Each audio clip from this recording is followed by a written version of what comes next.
discounts and sales. So when you're discounting something or it's on sale, you're going to pay less than the original cost.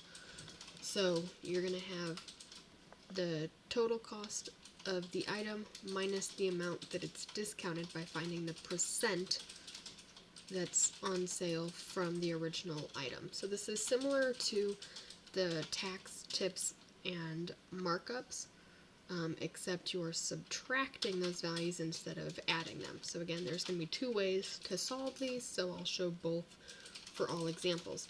If we look at example 1, it says James wants to buy a jar of coffee beans that cost $6.80. He has a coupon for 40% off. How much will a coffee be discounted? So in this case, they're not asking how much he's going to spend total for the coffee. They're just asking for the discounted cost. So they're asking for how much it's going to be taken off of that original item if it was 40% off. So when I go to solve this, I'm going to have my original cost of $6.80, and I'm going to multiply it by the 40% off. So 40% of 6.80 is going to give me $2.72. So that means it's going to be discounted by $2.72. They're not asking you how much you're going to spend for it. For example 2, it says Greta's buying a canoe during a sale. If the original price was $85.75 and the sale is 50% off, how much will Greta pay? So, if the original cost was $85.75 and I'm multiplying that by 0.5 because I'm going to know what 50% of this amount is, when you plug that into a calculator, you end up with $42.88. However, this is a rounded cost because you end up with 3 decimal places because you would have multiplied 1, 2, 3. So when you multiply and you get 3 decimal places, remember you need to round because you're talking about money. So it's going to be about $42.88 is what she's going to take off. So how much will she pay? I'm going to take that $85.75 and subtract the discount of $42.88, and it's going to give me $42.87. The reason they're a penny off is because of that rounding. 50% is half of the cost. When you add the two halves together, you get that original value. So either $42.88 or $42.87 would be correct for this problem. If we look at example 3, it says, which coupon will save Nicole more money on a water heater originally priced at $810? So in this case, we have 2 different coupons. Coupon A says 60% off of any item, and option B says to take off $450 of purchases with $800 or more. And since our water heater costs $810, this coupon is applicable here. So if I want to solve A, I'm going to split this in half. So solving for A, 60% off of any item. If my cost is $810, if I want to find how much is being taken off, I'm going to multiply this by 0.6. When I multiply it by 0.6, I end up with $486.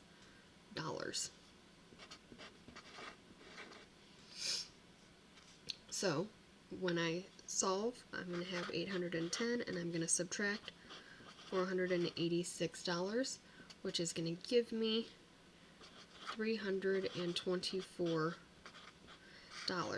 That's how much I'd end up spending if I used this 60% off of the item. A quick way of doing this, again, remember, if you're paying 100% and you're taking off 60%. That leaves you with 40% of what you have to pay.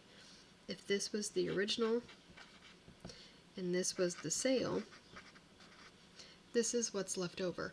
So the quick way of doing this is going to be my starting value, 810, times 0.4, so 40% of the original, because that's what you're responsible for paying, is going to give you $324 when you plug it into a calculator. So there's a quick step by doing subtracting the percentage that's being taken off and then just multiply that by the original, or if you're more comfortable with doing the two steps, please feel free to continue doing that way. Over on example B, it says all you're doing is taking $450 off of that item. So you're just going to subtract. If I start with $810 and I take off $450, my total comes to $360. So in this case, this is going to be the better offer because you're only spending $324 instead of $360, or it's taking off $486 versus just $450. So you would have had to have solved both parts in order to come up with that answer.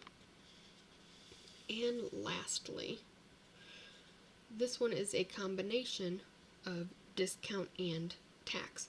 When you have discount and tax together, the rule is to find the discount first. So always find the discount first because that's going to give you a smaller amount that you're going to add tax to. You don't want to add tax to a bigger value. So you're going to find the discount first and then you're going to find the tax of that new value. So I'm going to solve it two ways. The first way with the two steps for discount and the two steps for tax, and then the other way with the one step for the discount and one step for the tax. And you can kind of see how one way is a little longer, but you get to the same answer. So if I'm finding my discount first, I have $35 and I'm multiplying it by 15%, and that's going to give me $5.25. So now since it's discounted, I'm subtracting. So my $35 minus $5.25 is going to give me $29.75. So this is my discounted cost. Now I have to add in my 7% tax. So again, I'm starting with $29.75, and I need to find what 7% of that is going to be. So when I figure out what 7% of that is, I get $2.08. So since this is my tax, I have to add it to the starting value. So $29.75 plus my $2.08 is going to give me a grand total of $31.83. So that's the first way, by doing two steps for the discount and two steps for the tax. If I do the same process, only I do the subtraction or the addition of the percentages. So my discount, if my original cost was $35, I'm going to multiply it by what I'm still responsible for. If it's 15% off, so if I'm paying 100% and it's 15% off, I'm responsible now for 85%. So I'm going to multiply this by 0.85, which means I'm responsible for paying $29.75. Now for my tax, again, taxes, I'm responsible for 100%, but now I'm adding 7% to that, so I'm going to be responsible for 107%. So when I add 107%, I'm going to have 29.75 times 1.07, which will give you $31.83.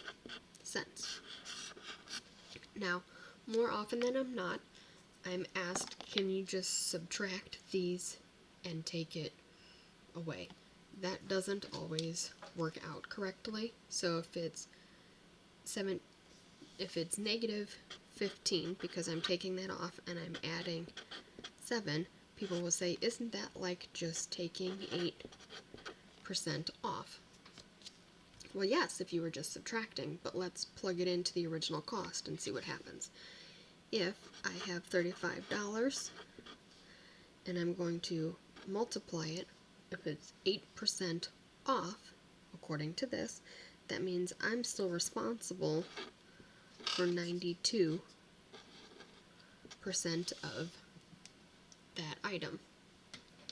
So when I multiply this, when I multiply 35 times 0.92, you actually end up with $32.20. So yes, it's close, but it's not the same answer, so this method does not work.